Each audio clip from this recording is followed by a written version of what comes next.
तीनों मेरे पास आए और बोले कि मैडम मैडम हमारे घर तो मेहमान आए। अच्छा, मैंने कहा चलो देखते हैं कौन कौन मेहमान आए और कितने मेहमान आए। ठीक है, चलो देखते हैं। अब इकाई के घर में आए हैं 5 मेहमान। कितने मेहमान आए? 5। ठीक है, और दहाई के घर में आए हैं 6 मेहमान। इसके घर ज्यादा आ गए इसके घर से। ठीक है, और सैकड़े के घर में आए हैं 4 मेहमान। ठीक है, अब देखो तुम्हारे घर मेहमान आते हैं तो अपने अपने घर के मेहमानों को खाना वाना देते हो कि नहीं? मतलब अब तुम्हारे घर ये इकाई के घर पे कितने 8 लोग और उसके घर आ गए कितने मेहमान 5 लोग आ गए। अब इनको सबको खाना भी देना है तो उनको सारे मेहमानों को तो क्या करना पड़ेगा? अपने साथ मिला के गिनना पड़ेगा ना। तो अब इन मेहमानों को और अपने घर के लोगों को ये लोग क्या करेंगे? मिलाएंगे। तो मिलाएंगे तो क्या करेंगे? मिलाना मतलब और जोड़ना। वेरी गुड, शाबाश। तो क्या करेंगे? जोड़। ये लोग क्या करेंगे? जोड़ करेंगे।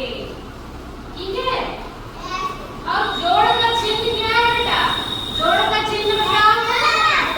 हाँ, वेरी गुड। जोड़ का चिन्ह ये धन का चिन्ह जोड़ते हैं इससे ना। ठीक है, अब रही ये जो है ना ये जो इकाई है ये बहुत इसके बहुत सारे नियम है ना। ये बहुत शैतान है और ये उससे ज्यादा और इसकी तो पूछो ही मत। ठीक है, अब ये इसका नियम है कि अपने घर में किसी और को आने नहीं देता है। मतलब अपने इकाई भाई को ही आने देगा और दूसरे को एंट्री नहीं। दूसरे को एंट्री नहीं। ठीक है, और ये दहाई ये भी अपने घर में किसी और को नहीं रखता है। ये इसका घर है ना, ये इनके घर बने हुए हैं। ये भी सिर्फ दहाई को रखेगा अपने घर में और बाकी को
आज